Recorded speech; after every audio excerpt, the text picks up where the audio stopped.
Good, happy Wednesday morning, everyone, and happy hump day. I'm Riley King, and welcome to the Riley King Newscast, right here on the Riley King Network. Let's begin. First up, woman accused of neglecting Great Danes says she took good care of them. Let's take a listen to the video from WMUR News 9.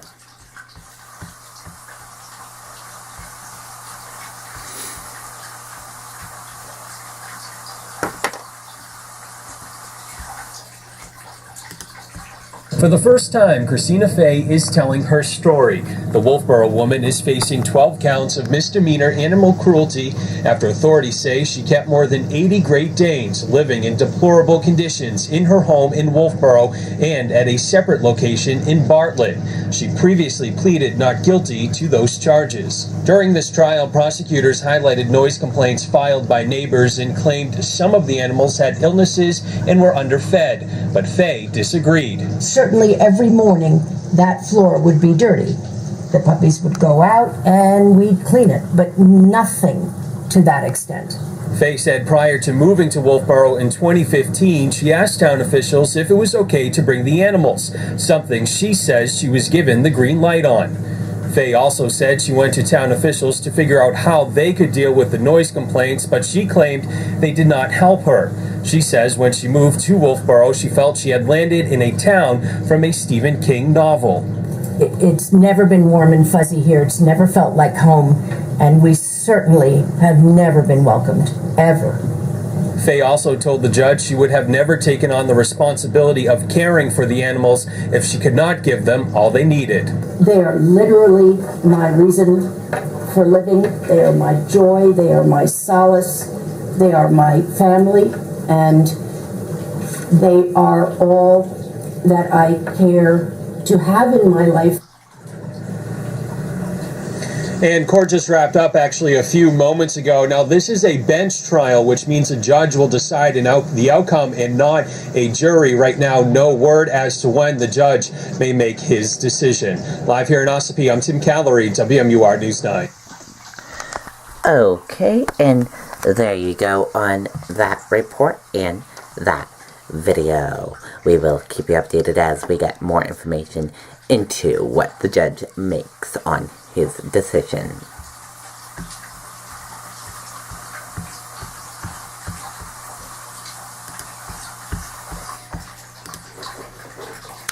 Mass State Police second in command files for retirement.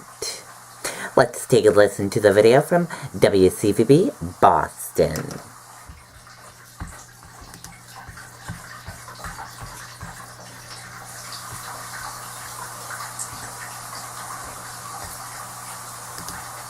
Investigates confirms the number 2 man at Massachusetts State Police is on his way out. Lieutenant Colonel Frank Hughes, the department's deputy superintendent, did file for retirement today. Now, Hughes has been with the state police for 31 years, and that retirement comes on the heels of Colonel Rich McEwen's decision on Friday to retire following a controversy involving information being removed from the arrest report of a judge's daughter.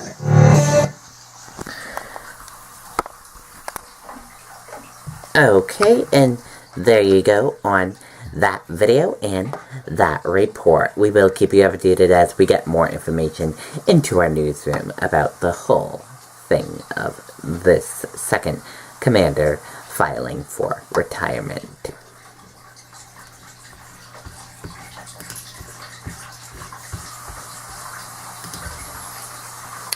One arrested, one hospitalized after car crashes into Sanford diner. Let's take a listen to the video from WMTW News 8 in Maine.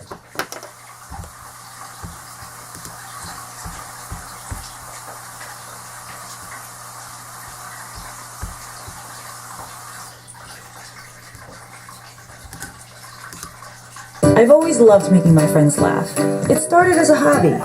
One day, I decided to really challenge myself and perform at an open mic. I had never been more nervous in my life. This funny girl has a pretty good bite. Steve, Megan, this is what the building looks like tonight, all boarded up here and closed until further notice. Now, the plywood here is what's left after that car came slamming into the building here earlier this afternoon. There's a lot of concern. We're getting lots of phone calls from people about our staff. A phone call was how the owners of the Third Alarm Diner found out a car had struck their building this afternoon. The vehicle that hit the diner was one of 3 involved in a crash on the street just out front. Everyone in our staff is fine, and we did have a couple patrons that got transported to the hospital. Tonight, police say one of those people is in serious condition after being airlifted to Maine Medical Center. The driver of the car, 28-year-old Mark Nolet of Sanford, was arrested for being behind the wheel without a license. Emergency crews stayed long after his car was removed, combing through splintered wood and broken glass. Right now we're really just working on patching up the building and trying to make the building safe for the night. The owners say this isn't the first time something like this has happened. There's been a traffic accident or so before that's the cars kind of ended up in the building, so. The focus now is on picking up the pieces and getting things back to normal here on Pioneer Ave. Tomorrow we'll be back here working really hard, trying to get it all cleaned up and get put back together. So hopefully we can do that as quickly as possible, and we're really just hoping that the people that were transported are safe. The owners here tell me that they really appreciate the outpouring of support and concern from the community, and police say that as of tonight, the investigation into that crash here at this downtown hotspot is still under investigation. Live in Sanford, Tyler Catterat, WMTW News 8. Okay, and there you go on that video and that report. We will keep you updated as we get more information.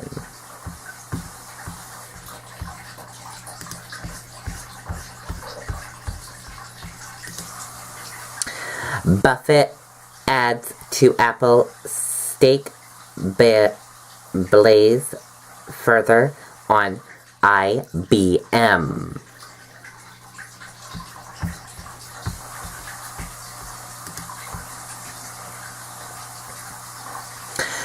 Warren Buffett, Berkshire Hathaway brought more Apple shares before their latest jump to all-time highs.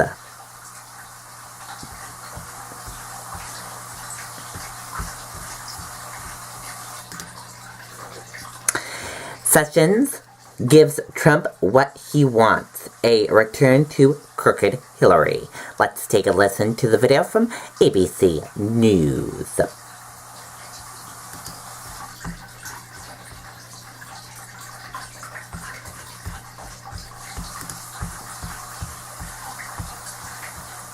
With creamy cheesecake topped with apples and toffee, strawberries, or cookies and cream made with Oreo cookie pieces. Now with iHop and Go, order online and get $5 off your first order of $25 or more. We turn next here to Attorney General Jeff Sessions back before Congress grilled on Russia and asked whether or not he told the truth. Today he was asked about that campaign meeting with campaign advisor George Papadopoulos, the man who pleaded guilty and who is now cooperating with Robert Mueller. You can see they were just a couple of seats away from one another. Tonight, Sessions says he only remembered that meeting after news reports surfaced about it. Here's ABC Senior Justice Correspondent Pierre Thomas. Tonight, the Attorney General for the third time on Capitol Hill answering questions about Russia. So help you God. And after already amending his answers before, today he was defiant, saying he has not lied about Russia. I will not accept and reject accusations that I have ever lied. That is a lie. Just last month, Sessions testified he never knew of any communications between Russian operatives and the Trump campaign. I'm not aware of those activities. And I wasn't, and am not. I don't believe they occurred. Since then, we learned Sessions was sitting right there, just one seat away from former Trump advisor George Papadopoulos, when Papadopoulos said he had connections who could arrange a meeting between Trump and Vladimir Putin. Donald Trump sitting there too. Today, the Attorney General said he had forgotten about that conversation and only remembered it after news reports of the meeting. I do now recall that the March 2016 meeting at the Trump Hotel that Mr. Papadopoulos attended, but I have no clear recollection of the details of what he said at that meeting. But even though Sessions said he did not remember details of the meeting, He says he does remember what he told Papadopoulos. There are reports that you shut George down, unquote, when he proposed that meeting with Putin. Is this correct, yes or no? Yes, I pushed back. His answer to how he could forget a meeting like this? It was a brilliant campaign, I think, in many ways, but it was a form of chaos every day from day one. Sessions was pressed about his own communications with the Russians during the campaign. In his Senate confirmation hearing, he said there were none, only to later acknowledge meeting with the Russian ambassador. You did have communications with the Russians last year, isn't that right? Just yes or no? I had a meeting with the Russian ambassador, yes. That's exactly the opposite answer you gave under oath to U.S. Senate. So again, either you're lying to U.S. Senate or you're lying to U.S. House of Representatives. Well, the Attorney General not just facing heat from Congress, but from the White House tonight as well. The AG under pressure from President Trump, who's been pushing the Justice Department to investigate his political opponents. But honestly, they should be looking at the Democrats, and a lot of people are disappointed in the Justice Department, including me. We're now learning that just 10 days after the president's comments, Sessions' office informed Congress prosecutors were looking into whether to name a special counsel to investigate the Clinton Foundation. But tonight, the Attorney General insists he's not a pawn of the president. The Department of Justice can never be used to retaliate politically against opponents, and that would be wrong. And Pierre Thomas with us live tonight. And Pierre, Attorney General Jeff Sessions was repeatedly pressed on that notion that the president is pressuring him to now go after Mr. Trump's political opponent, Hillary Clinton. Sessions was asked what it would take for him to name a special counsel to investigate Clinton and the Democrats. How did he answer? David, he said there would have to be a factual basis to appoint a special counsel. In other words, evidence that a crime may have been committed. But remember, David, Sessions recused himself from matters related to the 2016 campaign, so it's unclear how this is going to turn out. Okay, and there you go on that report. And that does it for the Riley King Newscast right here on the Riley King Network. I hope you all have a great rest of your Wednesday, and I'll see you back here later on today for another newscast. Have a great rest of your day, and see you back here later. Bye.